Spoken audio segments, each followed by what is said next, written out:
Hello, welcome back to the channel. I'm having a real moany day today. I'm sorry if you're not in the mood for somebody moaning on, but I'm just very stressed and rather out of sorts at the moment. I had to go for my annual review at the doctor's, whereby I have to go in and it's called reviews of certain conditions that I have, where I have to go in and it's a nurse that I see, but before I go in and see them I have to go and have blood tests, and this year I had to do a urine test as well. Then I go in and see the nurse, and then, to be absolutely honest, I have no idea why I have to go there and do these annual reviews, because they don't amount to anything. You know, I had my massive stroke in 2012. Since that time I've never been offered any help or assistance by the doctors, my GP surgery at all. It was just a case of you're discharged from hospital and you're sent home and you just get on with it. That was my experience. It may not be the same for everybody, but that was my experience. I came home, I had to learn to redo everything by myself. And, you know, it was just a case of getting on with it on my own. So I have to go every year for a stroke review. I also have to have a review for my atrial fibrillation, and also for hypertension, high blood pressure. So the atrial fibrillation, I have absolutely no idea what that review consists of. I have it every year, but I have no idea. They never mention it. You know, I go in, I sit with the nurse, and it's just nothing is mentioned about it at all. And so I think, well, what is the point of saying that they're doing this review? Because they don't know anything about. They never say, have you still got it? How often is it? They don't ask any questions at all about it. So that seems to me a total waste of time. Then, as I say, there's also the stroke review, and the stroke itself, I find that quite, shall I say, difficult talking to medical people about it, because I know that they don't believe what's happened to me. And I know that for a fact, because when I've had subsequent strokes and brain events and gone into hospital and said I have had a massive stroke back in 2012, they've said to me afterwards, we didn't believe you until we saw your scans. When they go off and look up my record and look at the scans, then they can see the amount of brain damage that I have, and they say, but we just, you coped so well with it, we just didn't believe that it was that bad at all. But having seen the scans, then obviously they're aware of it. And so when I go in to see the nurse, and it's a different nurse every year, so it starts from the beginning again, and you know that she sees stroke and she's looking at me and thinking TIA, you know, mini stroke. And you know, she said, oh, you're here for your stroke review. She said, so you've had a stroke? And I said, I've had 5 major strokes. And you could see by the look on her face, no, you haven't. And you know, sometimes at that point I pull out my phone, because I've got a copy of my brain scan on my phone, and sometimes I'll pull it out and just say, look, that's because the actual scan shows that half of my right hemisphere is gone, as in it no longer exists. Which, when my consultant told me that, you know, when I saw the neurologist and he said, well, you've lost half your right hemisphere, and I must admit I swore quite a lot. And I said, what do you mean it's gone? And he said, I mean it does not exist anymore. That part, apparently when you have a stroke, the affected tissue just kind of dissolves and liquidates and drains away. So I am so lucky that the rest of my brain has compensated. I still have after effects from the stroke, quite a lot of them, but they don't show to other people. You know, I've got a slight dropping on my face. I can't even remember which side it is really. It's that side, isn't it? But it's not instantly obvious to other people that there's anything wrong at all. And so the actual stroke review just consists of, are you any worse? No. How does it affect you? And I just think, well, you've got the computer on, it's all written there in front of you. If there's no change, then it's what it is on the computer. Why do I have to come in every year to say exactly the same thing? You know, because I'm saying the same thing to different people, and it's all in the notes. They don't need to ask me any of this. And, you know, I mean, this nurse did say, do you know why? And I said, yes, they found that I was born with a narrowed artery in my brain, and that is what has caused the problem. They've said it's nothing that I've done, it's not my lifestyle, it's nothing to do with anything, it's just something that happened. And it's happened several times. You know, I had my first stroke when I was 32, I had a major one when I was 52. Last time I was in hospital, they actually found 2 more strokes, which I didn't even go to hospital for. I experienced those as acute migraines that had lasted for about 3 days. I lost vision on both of those, but it did come back after the 3-day period. And those have shown up, that's damage at the back of my brain somewhere. But,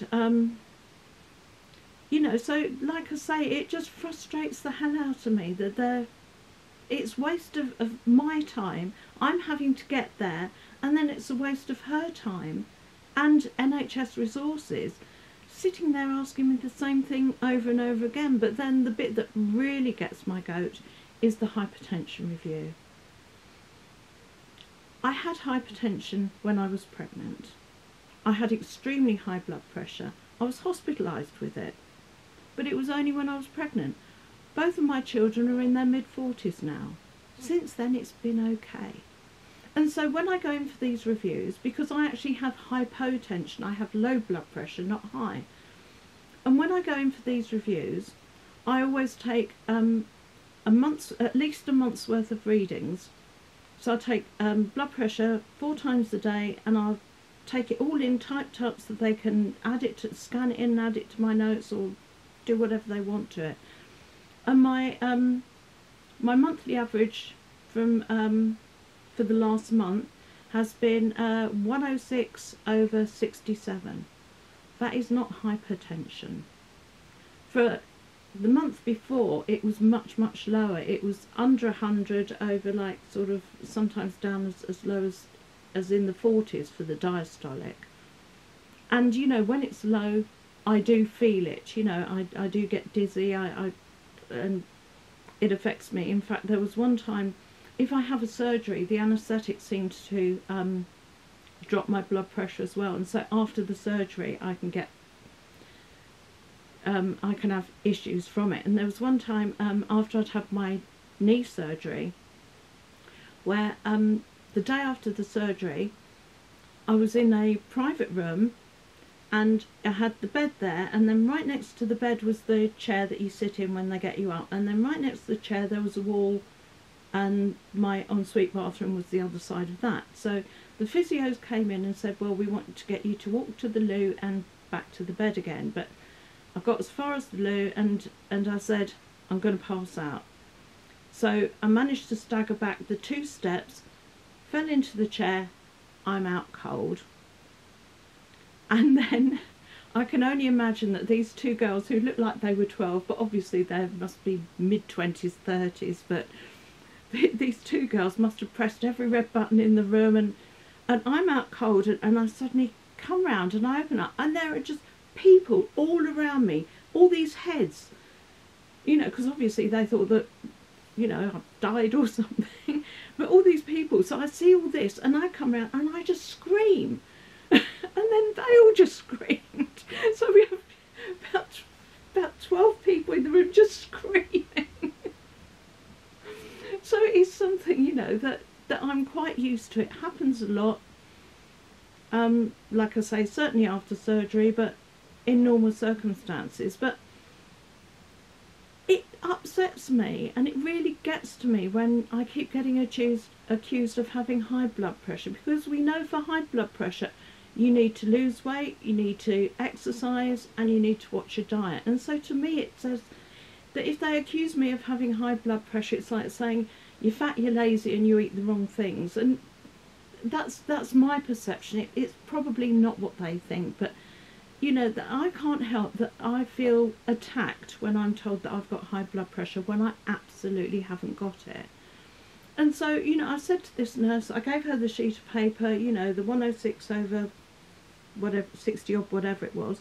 I gave her that and I said, I don't have high blood pressure. You know, I'm called in every year for this. One of the doctors has actually taken it off, but it keeps coming back on again.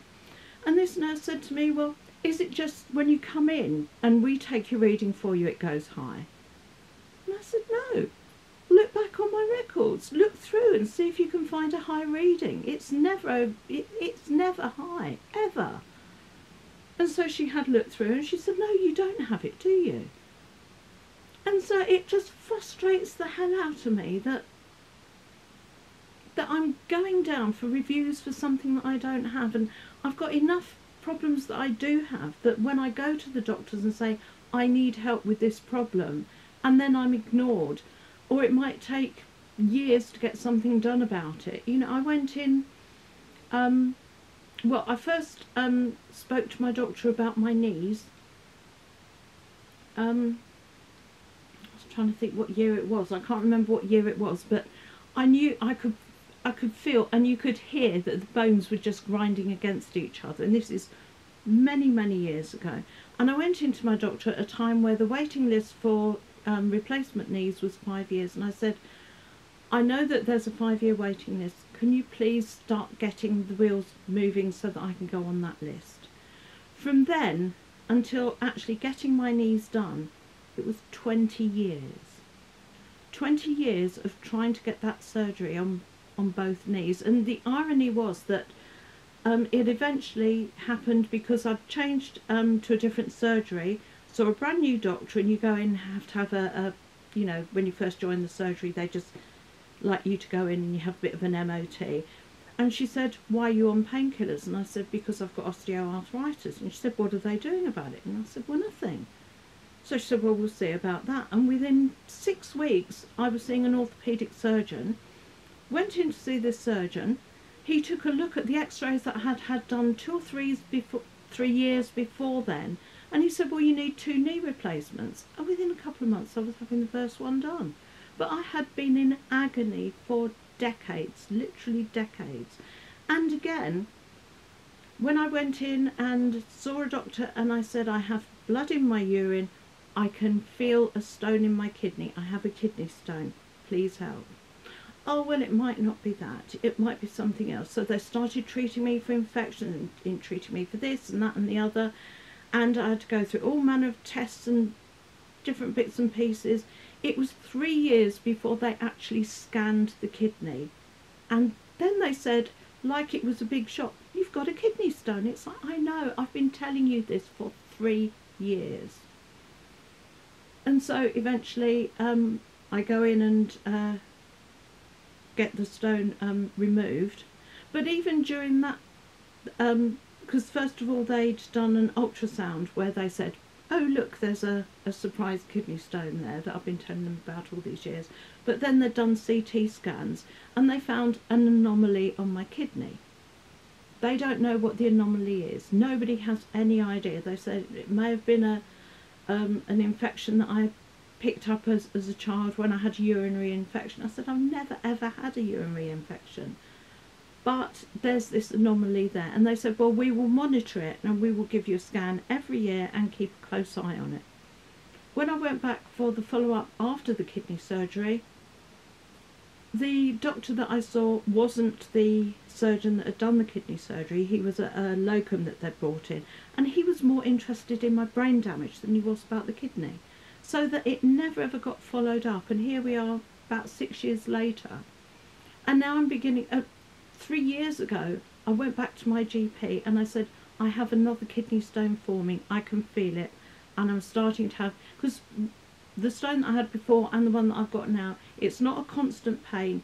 It will flare up, I'll have blood in the urine, I'll have pain, quite excruciating pain. And then 2, 3, 4 days later, it'll all just settle down. It'll be all right for sometimes weeks, sometimes months. And I thought, well, you know, given that it was 3 years last time, I'm not going to push it. You know, it's not that bad at the moment, so I'll just let it chug along. But then this time with the blood test that I've had done for the appointment that I've just had, that I saw the nurse for, they have found a problem with the kidney. And the doctor has been trying to contact me to talk to me about it, but I can't talk to them on the phone because I have aphasia.